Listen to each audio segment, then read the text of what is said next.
Sumter papers. But I would like to introduce our two editors, Rick Wise and Ben Rubin, who are working on the Francis Marion papers, to give you an update.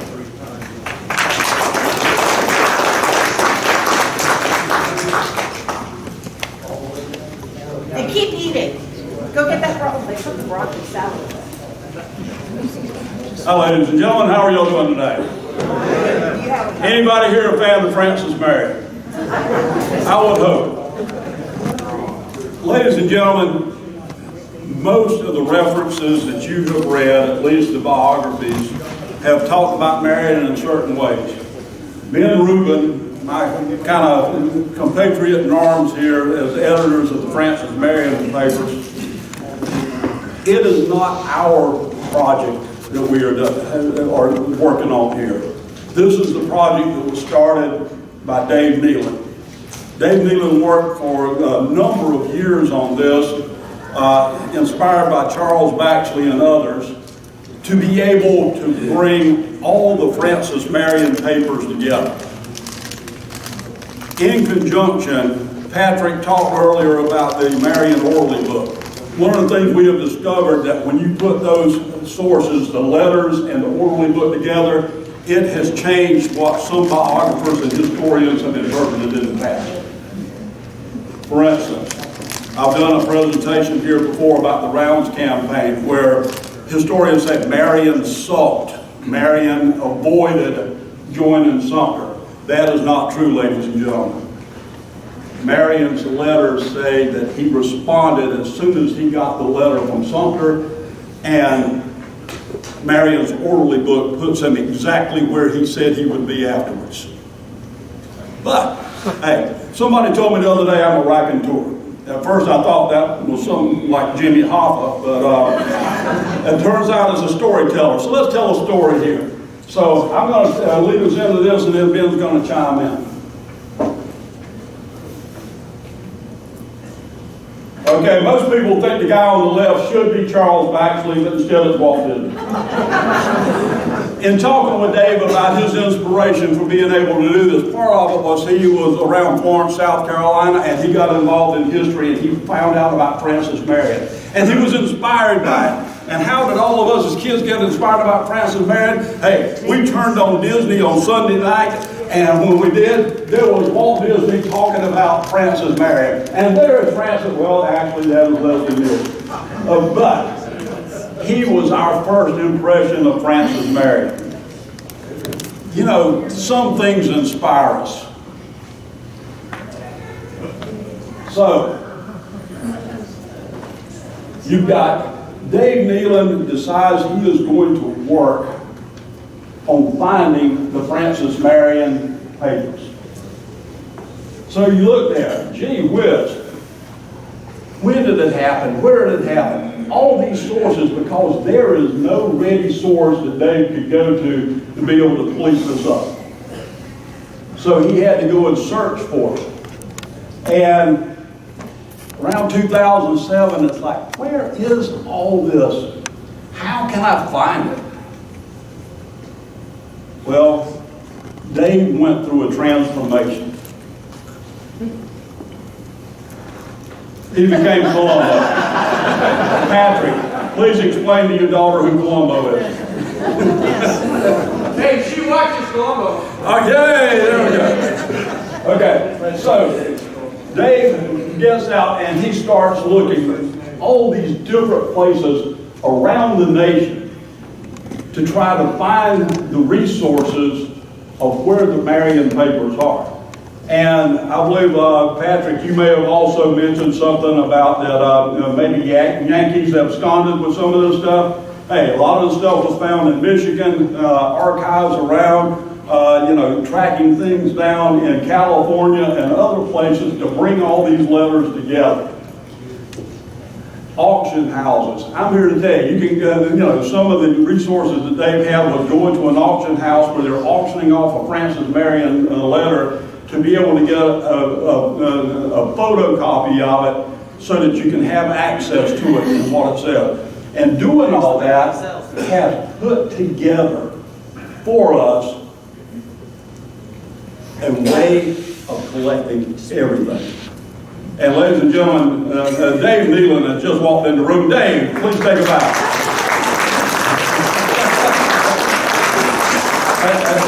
Hey, we're singing your praises and you weren't in there. Sorry. Okay? So Dave collects all these things. Hey, we're talking over 600 letters.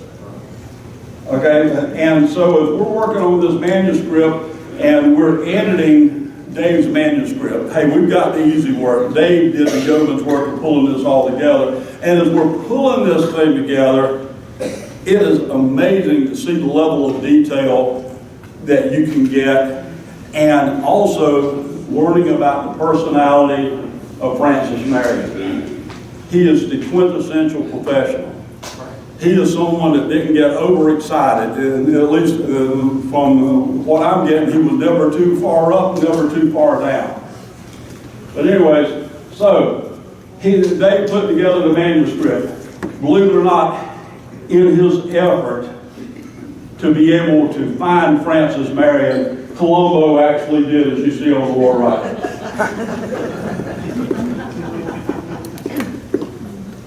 Okay? Unfortunately, Dave did have a little health situation. And over the course of the years, he and Charles have always been kind of brothers in arms in this as well. And Charles talked to him and decided that let's try to get the manuscript, get it edited so we can publish it. And we're kind of on the way to be able to do that right now.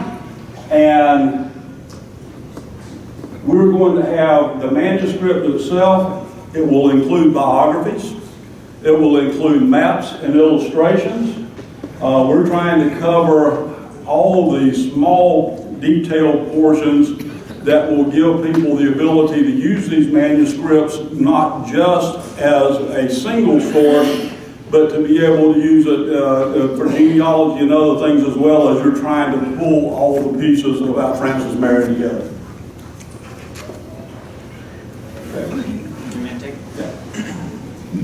Thanks. Yeah, so a lot of the things that we're working on now are all of the supplementary materials.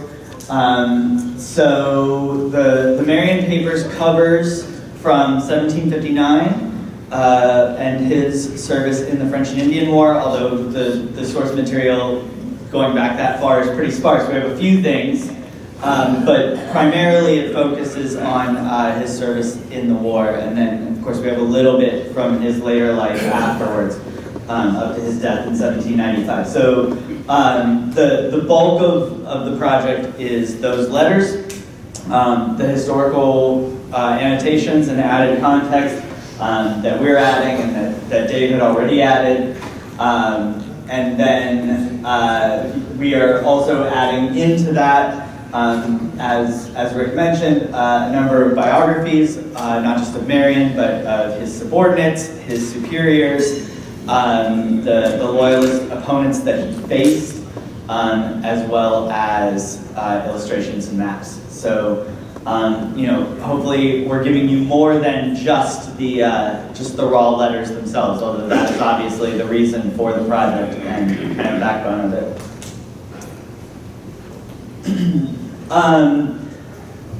So, the intent here is for this to be accessible to everyone. We, obviously want it to be a scholarly source. It will be a scholarly source that, can be relied upon, and we want serious researchers to be able to use it and to rely on it. But we also want this to be something that is available to everyone. In that vein, I know the commission wants it to be born digitally originally. It will be born digitally initially. The papers of Nathaniel Green, if anyone's worked with those before, that's our model. So something similar to the way that the papers were organized with, again, the letters themselves as the centerpiece, and then the contextual annotations that appear there, and then again, all of the additional stuff that we're adding.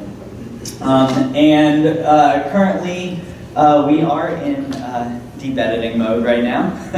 And you can see at the bottom, the goal for the draft is August 1st, 2023. So we are a little bit behind schedule, but you know, optimistic about the future, and certainly in the later stages of that. So we are confident that you guys will have it soon. So questions for me or Rick?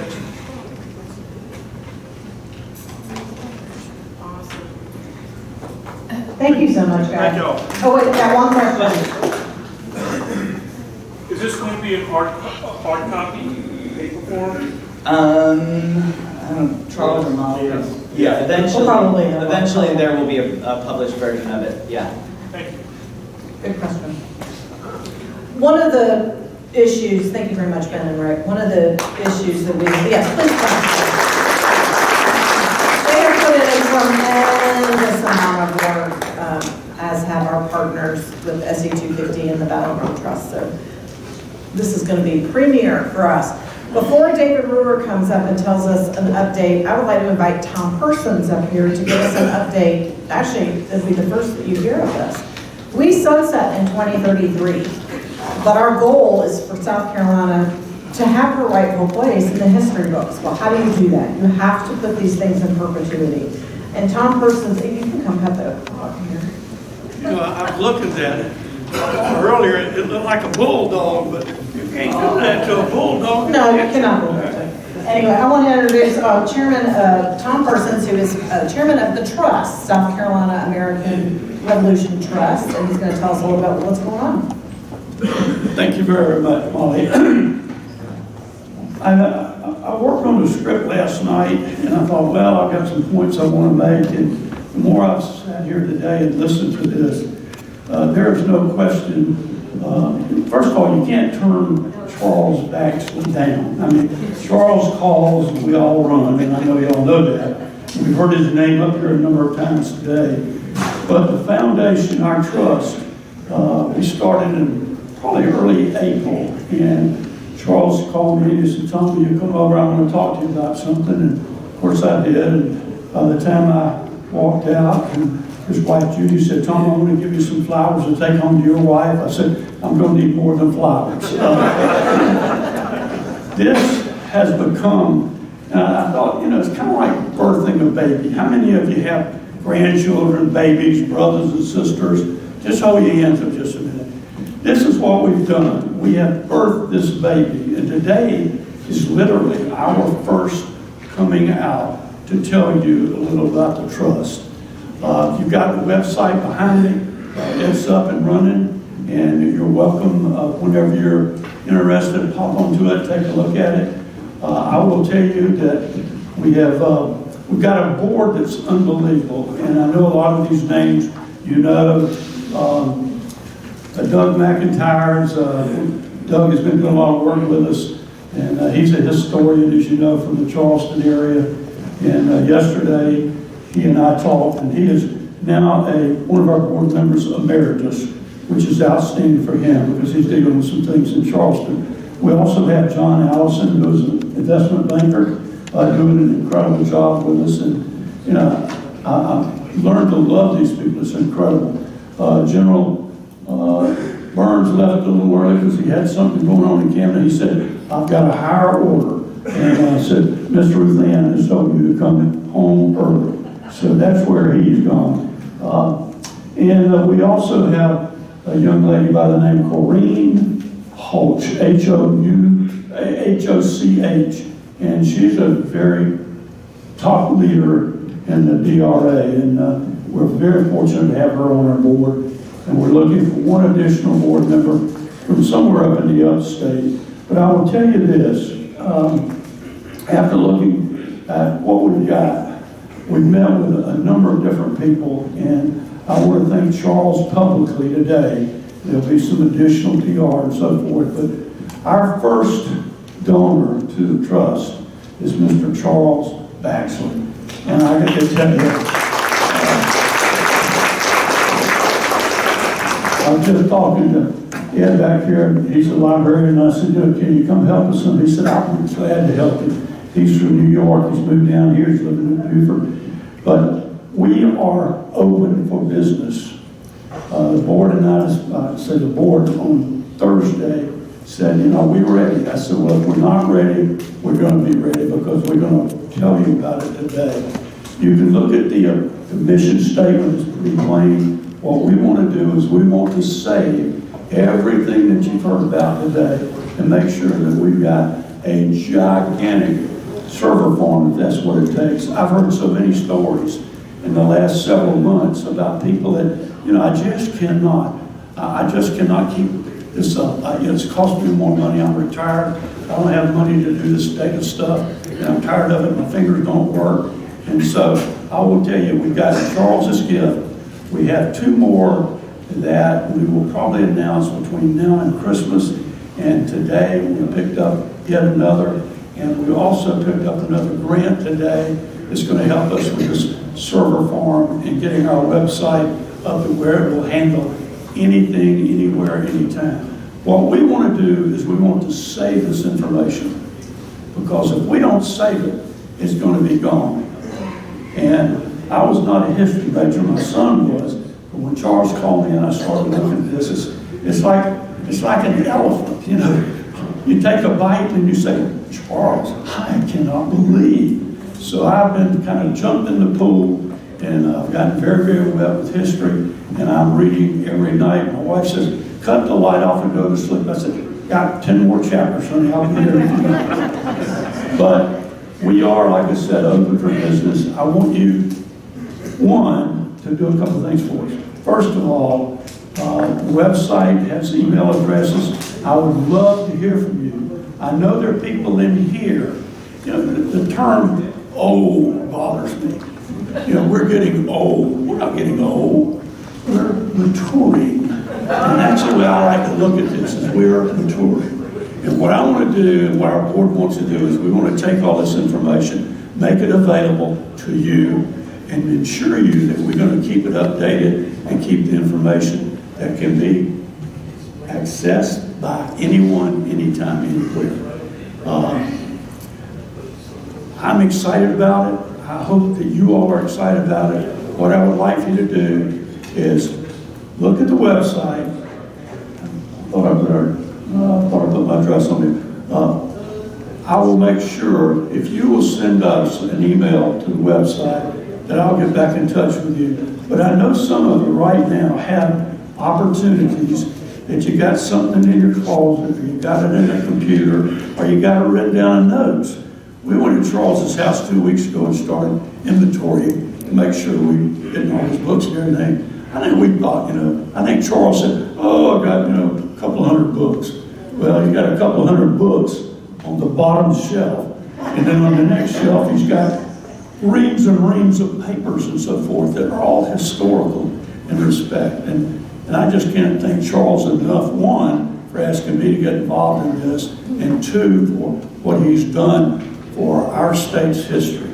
And I've told Charles a number of times he's getting mature. And we expect him to be around a long time, but we also know that we need to make sure we've got this data saved. And I talked to JD a little earlier, and I know JD's one of these technical experts, and he's got servers, and he's got what I understand, big television screens and big screens like this with all this information. So I can't wait to get involved in it more than I am at this point in time. But I will pledge to you that the trust is open and we're ready to do business. And I hope you'll spend a little time going through the website. It's not everything we want. It's a beginning. We will continue updating it and adding additional information to it. We've got a large company, let's say large, is an entrepreneurial company in Columbia that's helping us put this together. And Molly, I appreciate very much your asking me to come up today. I'll be here for a while, and any questions you have, I'll be glad to talk with you and answer any I can. And if I can't answer it, I'll get Charles to answer it. Yeah. So thank you very much for your time and attention. Thank you. I'll have some handouts as well, just one pager with the mission and the vision, and just feel free to grab those. So thank you very much. This is going to be fun. Thank you, dear. We want to keep all this knowledge in this room. Watch your stall. Who owns this fox? Charles. It's Carol's? Carol. Yeah, pretty much. Carol, I think. David Rohr is going to give us an update on the Liberty Trail. And then David, I think it's just go right on, well, do you need it right? We have talked for a while. I'm gonna let David do that. And then just to make sure that Charles and Leon know you're up next, and then we will go right into Jim Pikich after that. Eric Mason will give us an update on upcoming events in our next break, so make sure you stay for that. And without further ado, I'm going to hand it to him. You know, the logo for the trust up in Camden, they've got Simply Revolutionary, and at least the 250 is Get Revolutionary. So yours for the trust is Give Revolutionary. Can I hear it? Yeah. We'll get there yet. I'm going to do this fast. If you'll just, yeah, thank you, rather. The South Carolina Battleground Preservation Trust's purpose is to purchase or put conservation easements on 97 battlefields in South Carolina that are not done. So I want to do this real rapidly. You have the handouts. You all need to be members, because the outdoor classroom, there's nothing like the actual battlefield. And you want to keep in mind the holy trinity of 3 A's, okay? So first, how do you find one? You read about it somewhere. That's called your primary source, archives. Everybody say archives. Archives. And there are nerds who just like to do that, like Ben Rubin being in the archives. Then there's, I found something on a field. That's archaeology. Everybody? Archaeology. And then there's a job I did, which is to knock on people's doors, because I can usually run faster away from strangers than any of my colleagues. And that is, you want to learn the local lore, the local history, the local legends, and that's called anecdotes. Everybody? Anecdotes. So ready? Archival, archaeological, anecdotal. And everybody in this room either knows one of those elements or knows somebody who does. So put that in shape and get that all together with that. So again, on behalf of Doug Bostic and the South Carolina Battleground Trust, give till it hurts.